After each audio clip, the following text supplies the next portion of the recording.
Well, I think it's fair to say that this result has been coming, Luke. What are your thoughts? Yeah, I think we've been worthy of 3 points prior to today, especially against the second half against Dagenham, and I felt that overall against Fylde we probably were worthy of the win. So no, the result was very welcome.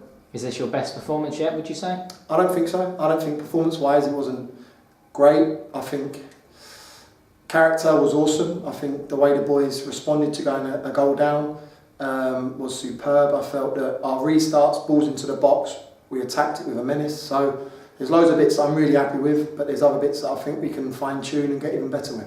You've mentioned restarts previously. How pleasing was it to see your lads come from behind so dominantly? Yeah, no, to go 1-0 down to then go 3-1 up it's a massive credit to the boys. I think that the character within that dressing room shows that within that first half performance. I don't think we were great for 35 minutes, but the last 10 of the first half I felt Kieran Murtagh come into the game, I felt Rico come into the game, Andrew Balenta. Bruno for me was man of the match by a country mile. He was awesome every time he landed on it. He caused problems, he dragged people into areas they didn't want to go, and I just felt that he was a menace the whole game. You called on Bruno last week to give back-to-back performances. Do you think he's achieved this? I do. I think that if he can play consistently, I think he can be the best at this level. I spoke to yourself at Wingate and you asked me about Bruno Andrade, and I said if he plays consistently at an 8 to 9 out of 10 week in, week out, he's the best player at this level. I saw that again today. Some of his runs, his detail, his balls into the box, his quality at times, his set pieces now have come on board. So now I felt Bruno was very pleasing today. We worked down the press box that Paul Benson may well be the oldest player to ever score an overhead kick. Just how good was he today? Yeah, I think Benno leads the line. He's different to Bruno who goes off the shoulder. He's different to a Sean Jeffers that likes to back in and pin.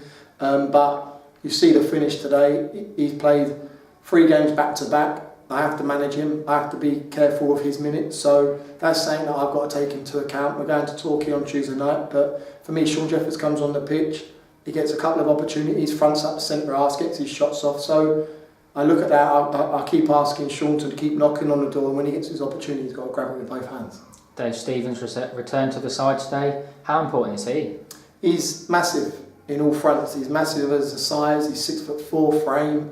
He's massive in terms of he's like a magnet at times, especially when balls coming in from long throws or set pieces into the box. He's normally the first contact. So for me, he was a massive plus. He's come back into a side where I've shifted it again, where James Turley's played 3 different positions in 3 games for me. But again, I felt that he had a good game. I think Champs had a better game today, especially the first half of Champ on Tuesday evening. But for me, I think across the board, I'm very pleased with the result.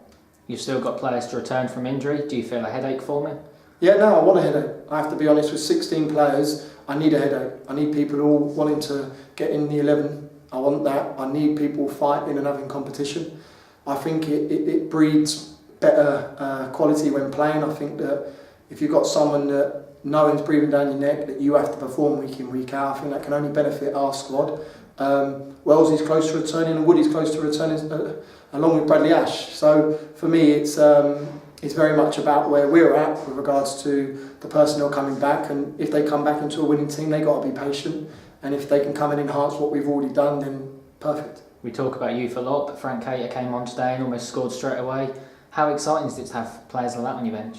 I finished the game with 2 pace recruits, so as an academy director and also first team manager, it's very pleasing to give Frank Cater 15 minutes today in a competitive fixture where we're trying to get 3 points. Shows where he's come. He's come throughout the whole system. And you look at today, his introduction, skips past the centre half, lends on round the corner for the keeper to pull off a save. So for me, them 2 coming on, I think it makes other players grow around them. You see Rico, Jamie Turley, Angelo, Bruno all coming to the fore when 2 youngsters come on the pitch because they want to look after them. They're part of a group, they're a massive part of a group, so hopefully they can start to forge a little bit more of a start or a couple more minutes in terms of when playing in the future. Travel to Torquay on Tuesday, what kind of challenge will this provide? I believe they've lost today against Gateshead. I don't think they've won a game as of yet, so they'll be doing everything to get 3 points on Tuesday. We've got to regroup.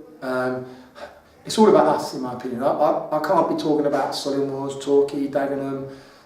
It's got about what we do, and if we do our job and we do it correctly, I think we can cause problems. So we'll be going there fully focused. to come away with a result, putting a plan in action to nullify where we think they're weak, and to again deal with their threats. And if we can do that, I feel we can get a positive result on Tuesday.